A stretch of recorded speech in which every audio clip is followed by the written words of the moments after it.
Hello, I hope you all are well. Today we have flowers in our hair and we are decorating our home for the upcoming spring season. And I'm so excited. I really do love this time of year and all of the color, the freshness, the beauty. It's just a beautiful time of year. So I'm excited to soak it up together, make the most of it. And today we have quite a bit of crafts and DIY ideas, which is my absolute favorite. And hopefully these DIYs will really add that color and warmth and freshness that springtime really represents, and we can kind of bring that into our home space. So first and foremost, I want to try to make a fairy-like whimsical front door wreath, and I've been collecting Spanish moss and drying out florals, so we'll be using all of those elements to create this wreath, and I'm excited to see how it comes together. And then I also want to make some candles. So I want to paint some taper candles as well as try to make egg-shaped candles. So we'll make them from scratch and see how it works out. And then I also want to make these paper mache flower lanterns that we can put out in the garden and have just a whimsical element to enjoy our outdoor space, especially in the springtime. So that's a little bit of what's on our agenda, and I also just have some other spring pieces that I pulled out that we can add to the kitchen, to the shelves, and just add those pastel colors that really liven up the space for this time of year. So that's a little bit of what we have going on today, but I'm excited to get in the spirit of springtime together. I want to go ahead and start with our wreath because I'm so excited about it. So I laid out some supplies. We have a bunch of moss, which I think I want to use as the base. I was thinking maybe I'd just put it in part of the wreath, which this is a grapevine wreath. I always forget the name, but I remember this time. And this has just been so lovely, such a lovely base for creating our own wreaths for fall. We did one for fall, and then we also did one for Christmas time. So this will be our third time using it, and it still looks the same, which is really great. And if any of this is peeking through, it still looks really organic and beautiful and will pair nicely with the whimsical energy we're going for this wreath. But since we have so much moss, I think we'll be able to cover most of the grapevine. So we'll go ahead and do that. And then I have some dried floral, faux floral that will just sprinkle throughout. And I've been drying some floral over here from some recent bouquets, so we can pull from this, but I also just love the look of this as a springtime decor piece in and of itself. So I kind of want to conserve some of it because I just love the look of that. So we'll see if we need to tap into that. And then I also have these mushrooms that we sourced for the fall time when I made a pumpkin fairy house. So maybe we'll use these again for our wreath.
Okay, here is the grand reveal of our wreath. I absolutely love how it turned out.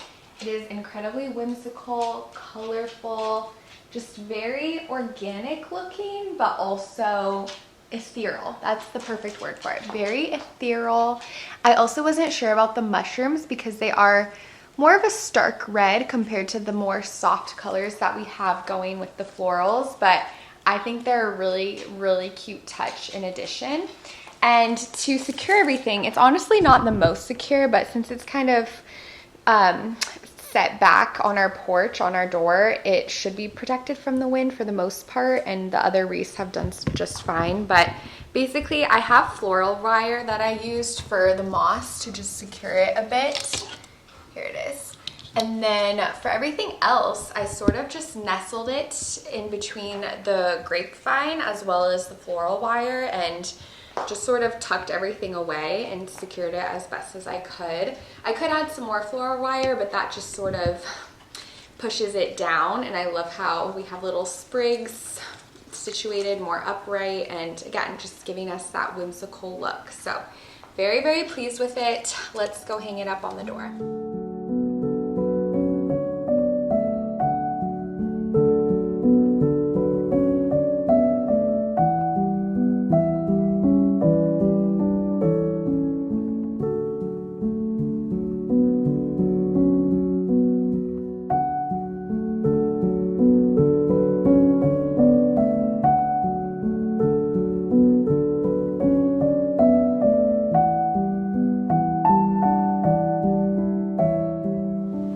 First DIY is complete, and I set out all of our existing Easter/spring decor. Some of this is for our DIYs we have later in the day, but a lot of it is dried floral. That's the bulk of our decor, but then we also made this little centerpiece out of this Easter basket last year, which I need to touch up because it got a little discombobulated in storage, but this is really cute.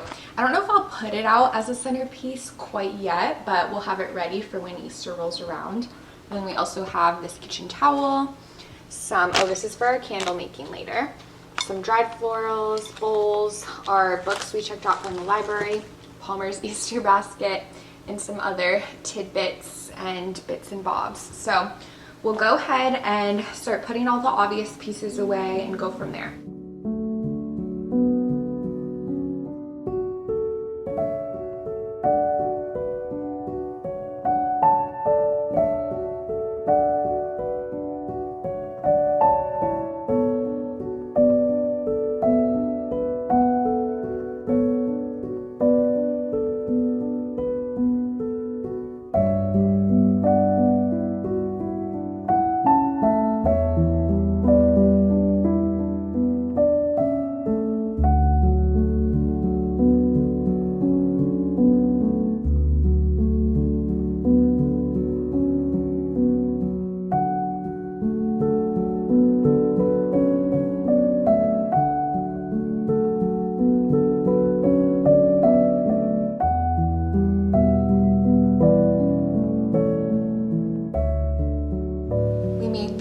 Wooden eggs with pressed flowers last year, which I still love. I think they're so darling. We just had a decorating day faux pas, unfortunately. This little plant vase broke. It just dropped and hit the counter and immediately shattered, but I think the propagated monstera is fine, and I do have another one that I had out for Valentine's Day, so I'll go ahead and use that again. But I'm sad, I really liked this one. I'm thinking if I should try to glue it, but probably not, especially, no, that's immediately no, because it'll be having water in it and I know it'll leak, but it's okay. This is from World Market, so hopefully they still have it and I can replace it, but you know, it happens.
Touched up the centerpiece from last year and it looks really sweet. It was really easy to put together in the first place and then also touch up. I don't even have flower foam at the bottom. I just have a bunch of this straw that they sell near Easter. I got it at World Market, and then I put a bunch of pink baby's breath, and then we have these faux flowers that look pretty whimsical, and then oh, I put some of these dried florals, which I really love, and the bunny's tail is perfect for Easter, of course.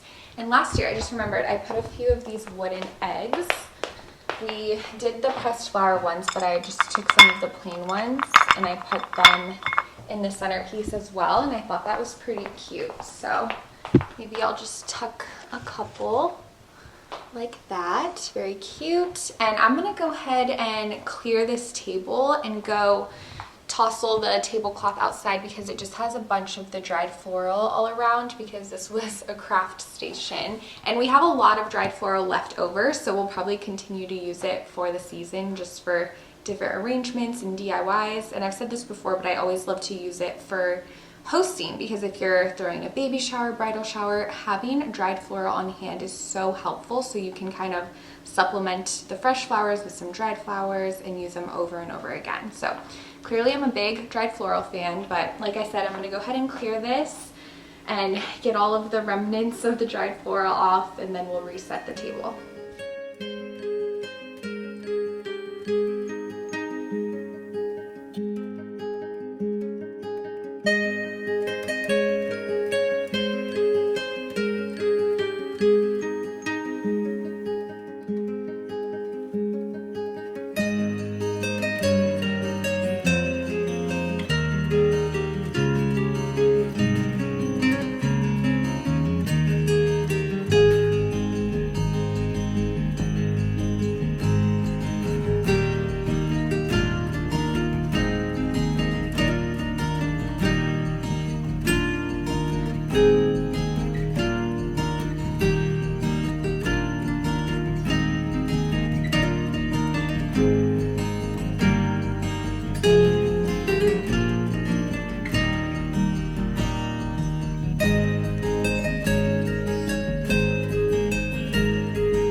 latte break. It's latte o'clock.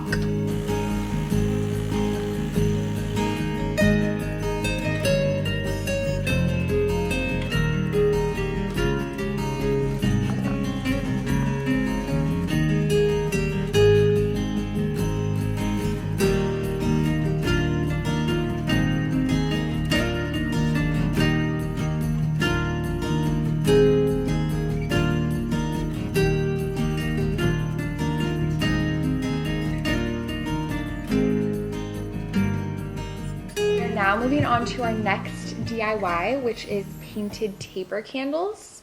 Oh, hello there. Hi, buddy. He's like, what is in your hair, Mom? Oh, did you just steal a flower from my hair? We have a flower stealer. Oh my goodness, that is hilarious. As I was saying, the next DIY is painted taper candles. So I have these two yellow tapers from World Market. I love this vibrant yellow color, really beautiful. And I know for one of them, I just want to do a little daisy. So that's pretty simple. And then for the other, I might do more pastel flowers, but it would be cute to do little bunnies, or could do even eggs, or a cute little pattern all around. You can really get creative with this DIY, which I love, and it's very attainable. You just get a taper or any kind of candle, really. You paint it, and we did this for Valentine's Day. We did cherries and hearts, and they both turned out really great, and I ended up burning through the cherry candle. I actually have a bit left, but it didn't affect the way that the taper melted or anything, so that's good to know. But let's go ahead and do this, and then we'll move on to the next craft.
Here's how our tapers turned out.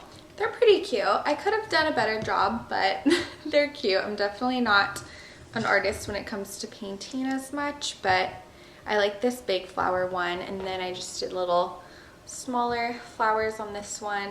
Super sweet and definitely a great DIY. This Swiss cheese plant in my office is so beyond beautiful and growing so speedily, and I've been sort of training it to grow along the wall, and I've been using these plant clips that just have a little sticker on the back, and essentially you just stick it on the wall and then clip it around your plant's either a leaf or the vine. So I just put it around the vine, and they're the perfect green color, so they camouflage super nicely with the plant. But I'm gonna go ahead and add another one of these because it could use a little bit more support at the top.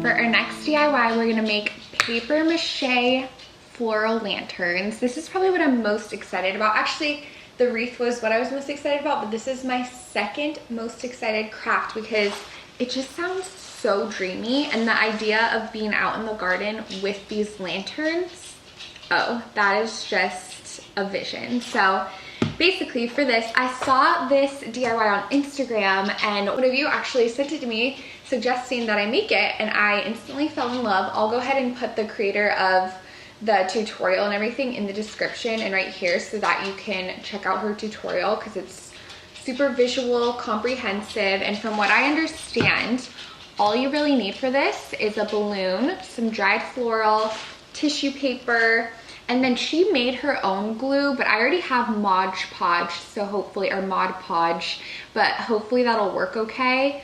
We'll try it out. And then basically what you do is you blow up the balloon and you layer your tissue paper. So I'm gonna cut this into strips, and then you paint it around your balloon so it's in that spherical shape. And then you also paint on your flowers, and then once it dries, you remove the balloon, punch 2 holes on the sides, and tie a string so you can hang up your lantern. Sounds simple, right? We'll see what happens. Also, I wanted to mention, when I was doing our painted taper candles, I put on The Goddess of Spring, which is on Disney Plus. It's this older, short little film that Walt Disney Studios put together. And it was cute, especially at the beginning, but it got really dark. Essentially, it's only 9 minutes, I think, so it's definitely a short film, but essentially there's the Goddess of Spring, and she's one with the plants, the flowers, the animals, and she just makes it so beautiful. But then the bad guy comes and kidnaps her, and all of the animals and plants are dying and so cold because it's wintry without her. And then the bad guy, he says, oh, well, you can go back, but you have to stay here for half of the year. So you have to come back with me for half of the year. So she goes back, spoiler alert, I mean, this is a really old film, but she goes back to Earth basically, and that's visual. I guess the idea is that that's why we only have spring for certain times of the year, because she goes back and then winter comes. I don't know, it was cute. I liked the visuals for most of the part for the lovely section of the film, but that's what I was watching in case you were wondering. But let's try our hand at these lanterns.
Last spring DIY of the day, we're gonna take these eggshells that I've been saving. Every time we have eggs, I just lightly crack the top, which our eggs have been so beautiful, these farm eggs. And basically we just lightly crack the top so that we can conserve them. And originally when I was saving them, I wanted to just use them as little planters for seeds. I think that's really cute. So just fill them with soil and then put a little seed in there, watch it grow. And I still want to do that for a couple of them, but for the other 3, I want to make candles. So we already have some beeswax and some wicks. So I'm just gonna pour the wax over into the eggs and then hold my wick at the top so that we can make a candle with it. And I want to collect one more egg so that we can fill the rest of this carton, which, by the way, this carton is just from the eggs we got at the grocery store. Just saved that as well, which you could paint it or even add pressed flowers on this as well to zhuzh it up a bit. But a very simple craft, and I think the candles will be especially cute, but also having them paired with a cute little sprout is also adorable. So I actually have some sprouts in the garden of the flowers that I've been planting. So I'm gonna add soil in 2 of them and then steal a couple of sprouts that we can have in this little egg carton along with our candles.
What an absolutely beautiful day. I loved today. I had so much fun. I hope you all had fun watching this video and are feeling excited to celebrate springtime together. I will keep you updated on the lantern. I'll insert a picture of how the lantern turned out as well as the candles once they kind of settle in and dry.